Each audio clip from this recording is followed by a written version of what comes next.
Hi everyone, I'm Fiona and welcome to the first episode of my knitting podcast. I have been having so much fun making long form content for YouTube, but I've been running into a little bit of a creative block, so I figured that I would just sit down and record a little yap session where I talk about the things that I'm currently working on, some of the projects that I finished recently, and some of my other fixations as we go into fall. It has been under 70 degrees for pretty much the entire week here in New York City. And that has been super exciting for me because fall is my favorite season of all time. I wish that it could be fall all the time. And I dress the best, I feel the best, and I'm the most inspired during fall. Like, what do we have to do to have the leaves be orange year round? I've been early in my fall celebrations this year because August has been so shockingly cool. This meme goes around every summer. We are at false fall, but that doesn't mean that I can't start my fall celebrations early because every year I always feel like I underappreciate how nice the weather is. And this year I'm not going to get trapped in that. Fall is sweater weather and my favorite thing to knit are sweaters. Currently, I am working on the Wave sweater by Spectral Strick. I hope that I pronounced that right. I have had my eye on this pattern for months. I'm so obsessed with it. So one big issue that I have with my knitting is I really want to do color work, but I don't have a lot of experience. The most messed up part about all of that is the only way to get experience is to do it. And I've done a couple other color work knitting projects. Let me show you actually. The Collections Cowl by Leafhopper Illustrations, Leafhopper Talks. She's on TikTok, Instagram. I think she's a genius. I need to block this. It's a little bit wrinkly. It came out so good. I used this yarn that I picked up from a local yarn store called Stained Glass. So if you look really closely, the goal was for it to look like a church window. And this came out awesome, but I learned a lot. My floats, I'm gonna expose myself here. My floats super leave something to be desired. At least I didn't make them too tight because that was my issue with the body of the porcelain sweater that I've made so far. This is for my dad. This is supposed to be a medium. The measurements that it said on the pattern lined up with the measurements that I took of him to make this. But of course, even after making a gauge swatch, this is coming out too tight. So I don't know if I'm just gonna like finish it for myself or finish it and sell it because I really want to make one that's basically the inverse of these colors and then like size up my needles and make it again. Long story, off topic, rant short. I sized up my needles for my Wave sweater. It's coming out much better. I did try it on last night.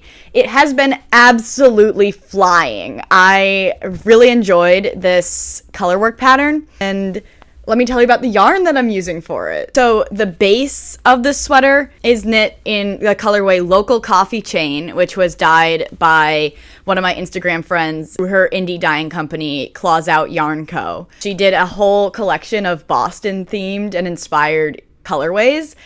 And I actually think that I started following her because she had posted this colorway on her Instagram. And I was like, I need the Duncan yarn. I don't care how much it is, give it to me. And I had been planning on knitting this sweater and I was like, okay, yeah, I'll use the Duncan yarn for this sweater. And the sweater calls for the same amount of yarn for both the main color and the contrast color. So I just got that amount for my size. And I was thinking originally about using the Local Coffee Chain color as the waves. But then once I received the yarn, I looked at it and I was like, I need to show as much surface area of this yarn as possible. And that's just not going to be possible if it's just the waves. Like, it's going to be 70% floats on the back. And what's the point of using this beautiful yarn if it's all going to be hidden on the wrong side? So changed up my plans to use white as the contrast color.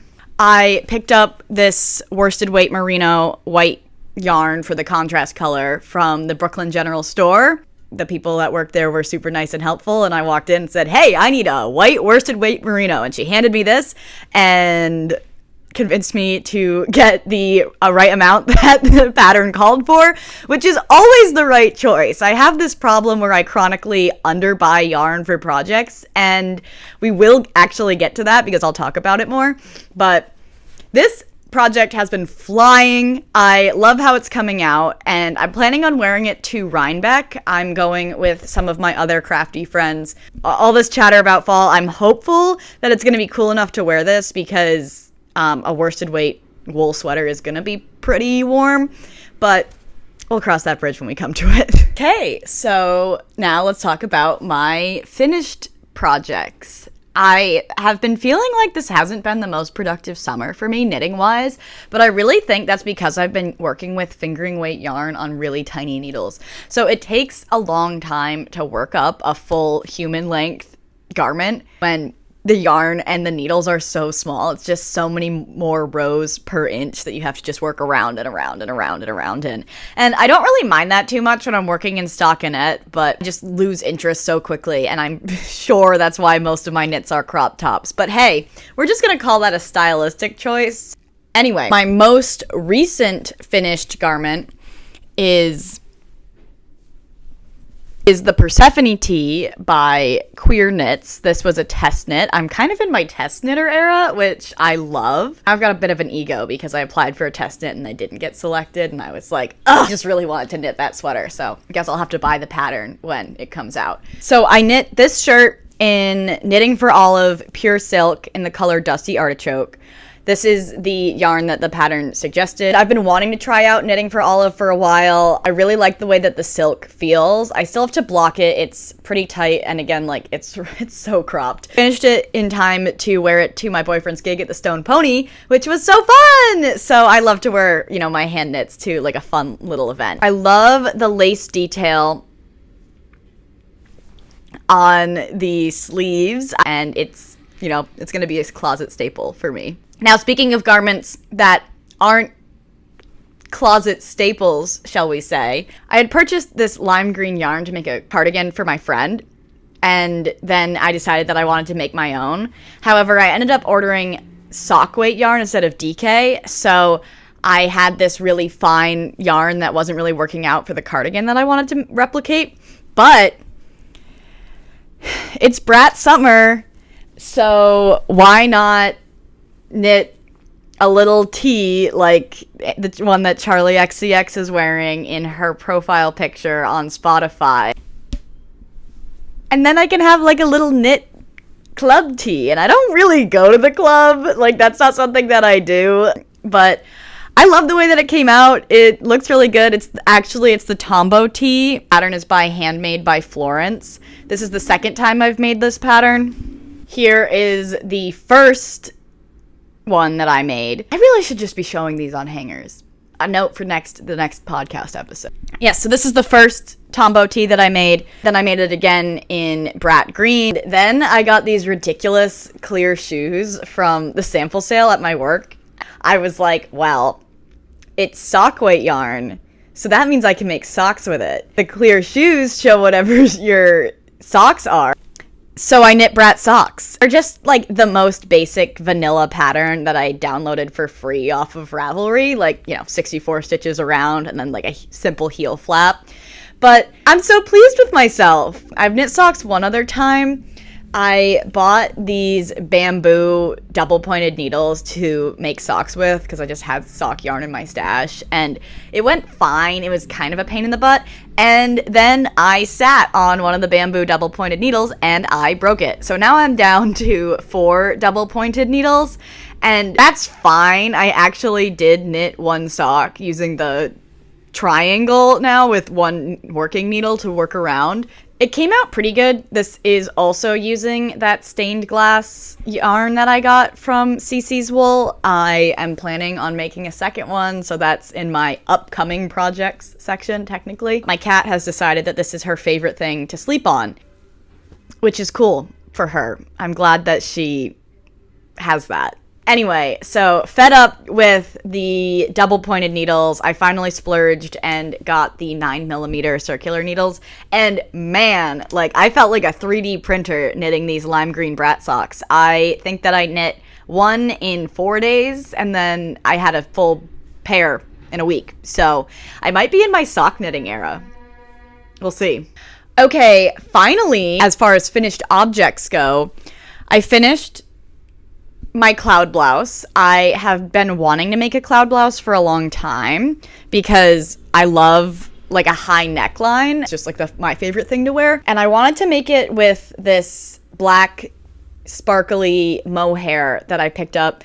I got one ball. Well, technically I got two balls, but two different colors from a clearance rack at a store in Beacon, New York. Because I just am physically incapable of buying yarn that's the right amount for any project. I just see pretty yarn and then I buy pretty yarn and then I'm like, ooh, I'm so economical. And the next thing I know is I have to order 2 more balls if I want to make anything with like literally 25 grams of mohair. And then I'm like, oh, I'm gonna knit a full sweater and I'll make it cropped to try to save on yarn because I'm physically incapable of knitting anything the right length. And of course I run out like halfway through the last sleeve. So this was the other color. To be honest, it really doesn't look that bad. I'm thinking about dyeing it, thinking about making a YouTube video about the process of knitting my cloud blouse and then having to find more yarn and all the steps that I took to try to get more. I DM'd someone on Ravelry who had it in their stash. I posted on some Facebook buy sell trade like, does anyone have this in their stash? The yarn is friggin' discontinued. So there's no yarn shops that have it online, and you know, someone tried to scam me. It was a whole thing. So anyway, I figured I'm just gonna finish it, and if I have a little bit of an asymmetrical sleeve moment, then we're gonna call that a design choice and not an error out of necessity. These are all the things that I have finished recently. Let's chat about my upcoming fall plans.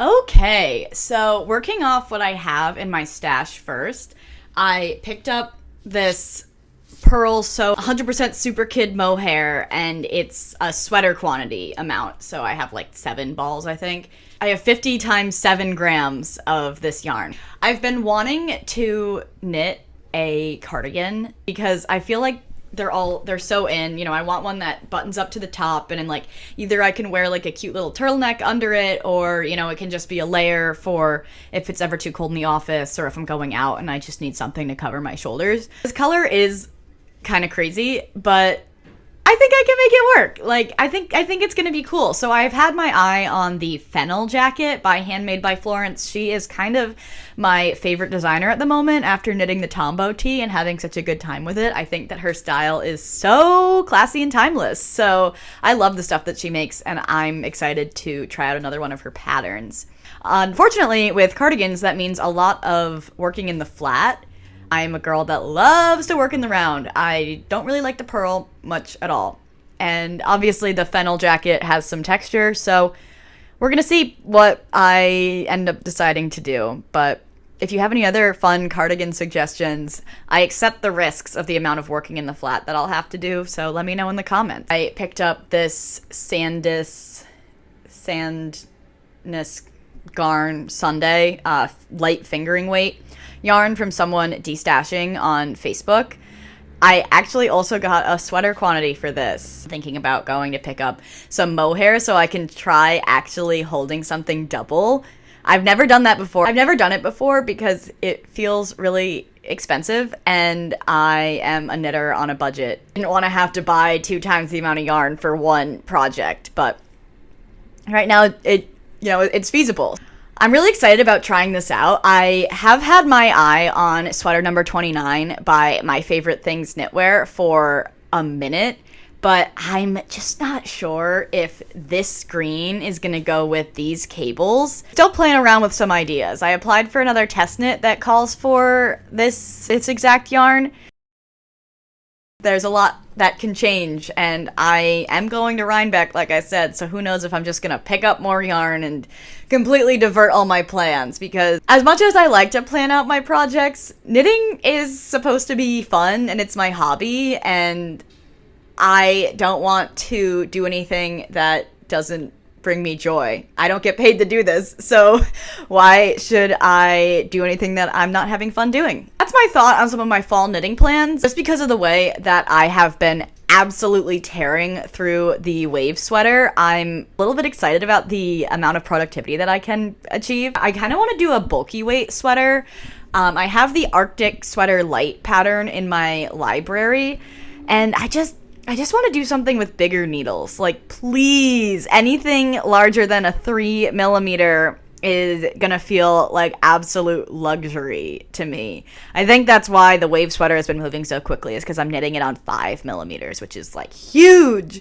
I don't know. For a long time, I have had my eye on the We Are Knitters Yarnicorn yarn, and I think it's so pretty, and I know that anything I make with it is gonna work up at the speed of light, and to a degree I kind of need a win like that, just because I had a whole period, I think through June, where I didn't finish anything. I need to have some wins as far as finishing projects, so I was thinking that I might want to try that out. I'm just nervous about the quality of the yarn and whether or not it pills, so if you've used it, like, drop me a comment, let me know. If you're We Are Knitters, feel free to send it, because I would love to review it. Doubt that'll happen. Those are my current fall knitting plans. I'm hopeful that I will be doing this podcast more frequently, so you can stay updated about what I decide, because it's subject to change. Okay, and that's enough knitting. Let's talk about fall. Like I said, fall is my favorite season, and Halloween is my favorite holiday. Transitional weather period really is the best time of year for me personally to dress. Love to dress in layers. I love a hoodie. I love a fun sweater, which is actually part of why I got so into knitting. Knitting became my outlet for more functional wearables, and I've loved being able to dictate the way that I dress by making my own clothes. It's really funny deciding on what to make, because I feel like I've been really introspective on what I wear and what I gravitate towards, you know, between when I'm at the store and if I buy something versus what's actually in my closet and what I choose to put on. I work from home most of the time, so I'm usually in something pretty comfortable, like a pullover, hoodie, and shorts. Not the most fun, but if I can add some hand knit sweaters to that collection, then I'm still getting wear out of the things that I make, even if I'm not going out in public and debuting them. As far as my efforts to celebrate fall as much as possible, I've been watching Pretty Little Liars. I actually have never seen the show. I was not really allowed to watch a lot of TV when I was a kid, but I was on Tumblr, and as a short brunette, wishes she was goth teenager, I was obsessed with Aria Montgomery. Now that I'm watching the show, I hate Aria, mostly because of her whole plot line, but she kind of slays in everything that she wears. Even if it's so weird, it kind of still slays. Like, what the hell are these shoes? And also, I love the tie skirt. I'll say it.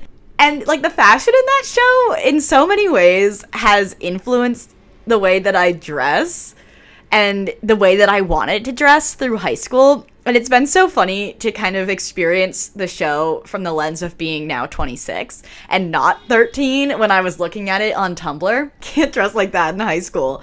Yet they did. I thought that I'd be wearing heels all the time. No, I just have a sneaker collection instead. It's so funny. Like, that show kind of is quintessential fall vibes. Second half of season 3 all the way through the first half of season 5 take place in literally the month of November, which is core fall. And, like, the girls are turning out looks. Well, you know, we're still in August and the weather is certainly going to get hot again.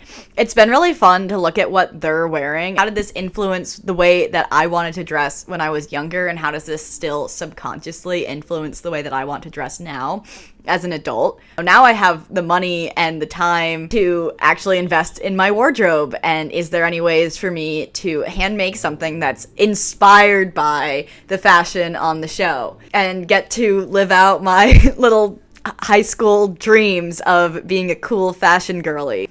I have some long-term dreams of making videos, especially once I get more into sewing, about living out my 2014 Tumblr dreams. Maybe I'll sew my own tie skirt. I was always too scared to go into Hot Topic when I was in high school, but now's my opportunity to to heal my inner child in that way and get to be goth online, I guess. All right, thanks so much for tuning in to listen to me yap about my projects. Let me know if you have any suggestions for ideally cable knit sweaters for this fall, but now that I'm dipping my toe into color work, I would love to do more of that as well. Keep up with me on Instagram, where I am most up to date on my projects and the things that I'm working on, and I am on Ravelry at FNTA97. I'm trying my best to keep that updated, but your girl can only handle so many social media accounts at one time.